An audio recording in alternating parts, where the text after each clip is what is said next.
"Who's there?" I whispered, peering through a peephole. To my horror, there, in the pouring rain, was a doll dressed in a red kimono with short hair.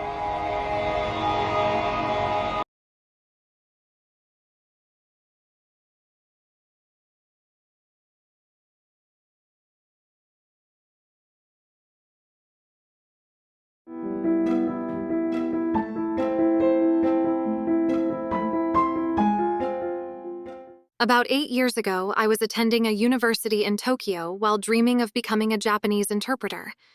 At the same time, like many, I was financially struggling.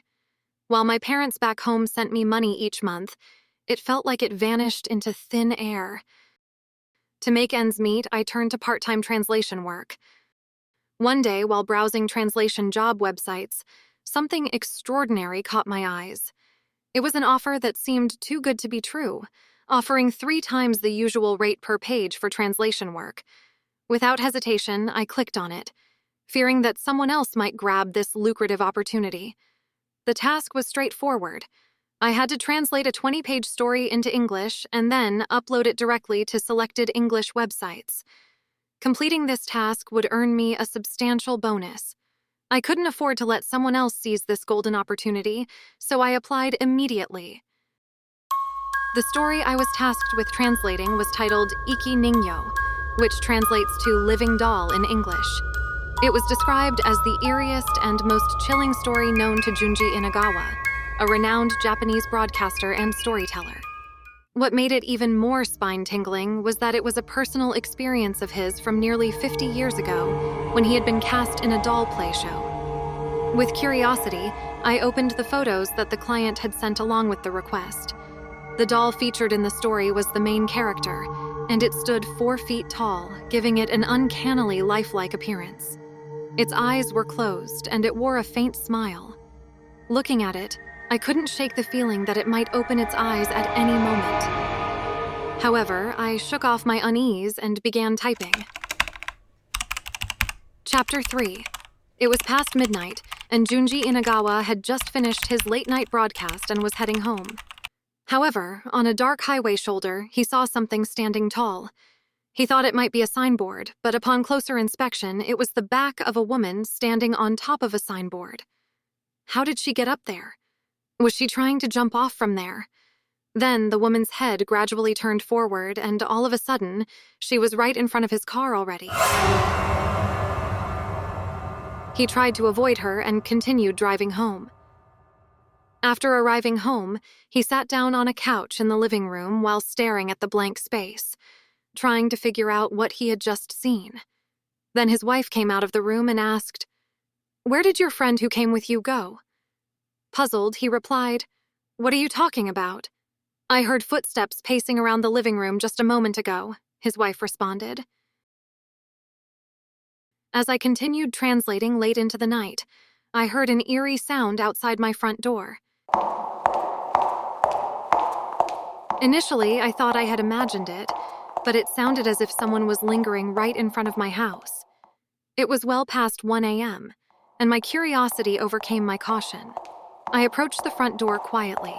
The footsteps abruptly stopped as I got closer to the door. "Who's there?" I whispered, peering through a peephole. To my horror, there, in the pouring rain, was a doll dressed in a red kimono with short hair. It stood there, looking as if it could open its eyes at any moment. I questioned my own senses, thinking it was a product of my hyper-focused translation work. I came back to my work, but I couldn't concentrate any longer. With an uneasy feeling, I considered giving up, but when I saw my empty wallet, it reminded me of my financial constraints. And so, reluctantly, I pressed on with my translation. A few days later, on a rainy night while translating, I decided to take a break and go out to buy some coffee. In the distance, a child, fully drenched by the relentless downpour, crouched down at the end of an alley. I approached cautiously, calling out to the kid.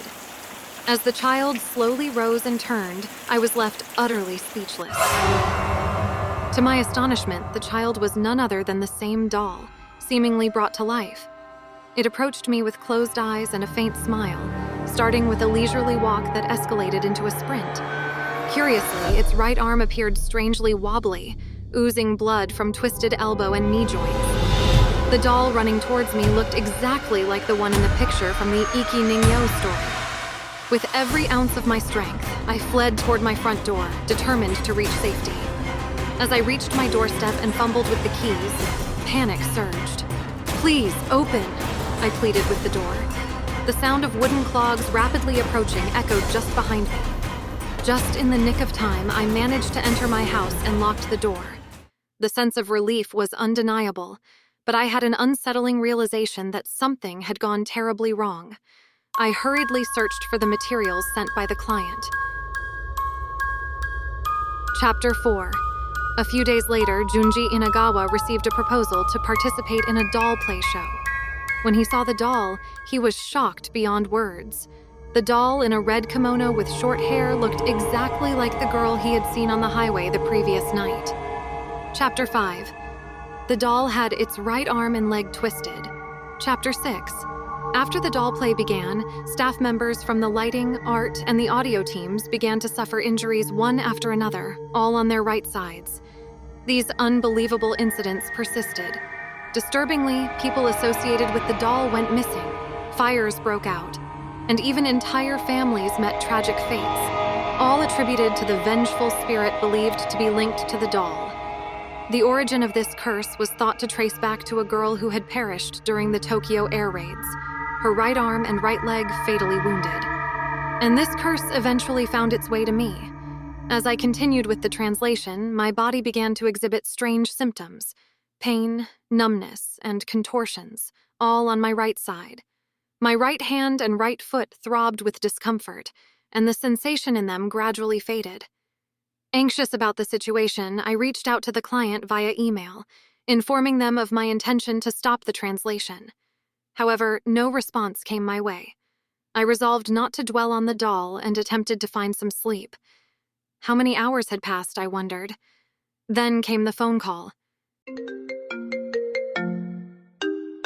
"Hello?" Message through the phone was that my mom had been hit by a motorcycle. My phone slipped from my grasp, and I immediately booked a flight back home, rushing to the hospital. What I saw there defied belief. My mother lay in a hospital bed, injuries confined exclusively to the right side of her face, arms, and legs. Had it not been for my translation work, my mother wouldn't have been in the accident. I could only blame myself. As Mom needed much rest, I left Mom alone and headed home. Strangely, as I was driving back home alone, I started feeling increasingly lightheaded. I was getting disoriented for no apparent reason. I tried to pull over before an accident could occur, but it was too late. I awoke to excruciating pain, but everything around me appeared upside down. It turned out that I had veered to the right and collided with a guardrail, causing my car to flip over. My life was in danger, but luckily people nearby rescued me. "Are you okay?" they asked. However, they also mentioned a person next to me who seemed to have disappeared. People were frantically searching for someone beside me. Despite being alone in the car, these witnesses were convinced they had seen another woman in the passenger seat, waving her pale hand out of the broken window for help. The image of a woman that they saw was so vivid that they just simply ignored or didn't believe me at all. There were so many strange things happening. How could a perfectly fine car suddenly crash into a barrier without any warning signs? And it was on the right side again. While I was being rescued, people were urgently looking for someone who didn't exist. Was it me they saw? I was injured and unable to move, let alone reach out through the right side window while pinned against the driver's seat on the left was impossible. Did the doll somehow follow me all the way home, or was this all a series of bizarre coincidences? Nevertheless, the fact remained that my mother had been grievously injured in an inexplicable accident. But how? She was half around the world. The doll's influence knows no distances. Was it actually a living doll, after all? Is this a chilling consequence of my involvement with the translation? So many questions unanswered.